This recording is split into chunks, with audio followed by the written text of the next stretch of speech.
All right, so I'm responding to Prop 1, and I think that Sci-Hub is acting unethically here because they're kind of undermining and subverting the kind of laws and mechanisms we have that make people's efforts and research into whatever it may be, whether it's music or movie or television or software engineering or science, some kind of scientific pursuit.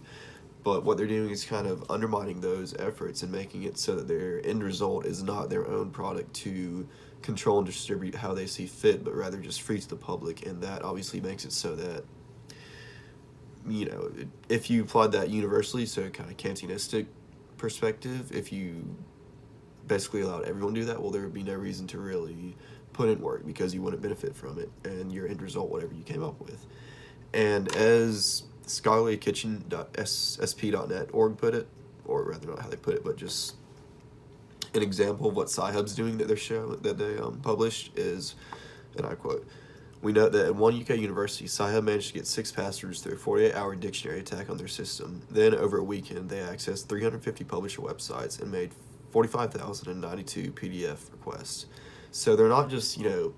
buying access to these PDFs and documents and articles and whatnot legally and then redistributing it freely, which would still be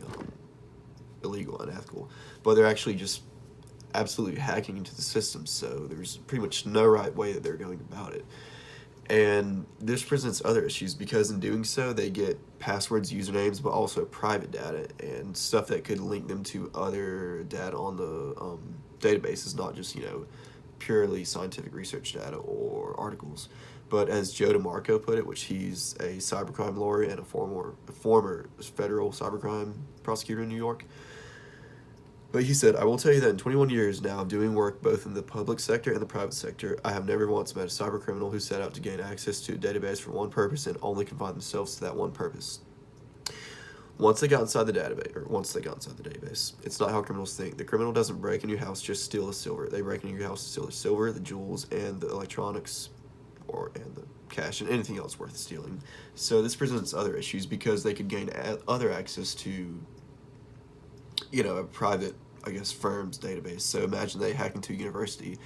and not only they get the kind of research data from, say, the computer science department, but they also get the private information of students that includes maybe credit card numbers and social security numbers. But yeah, that's why I think that Sci-Hub is acting unethically.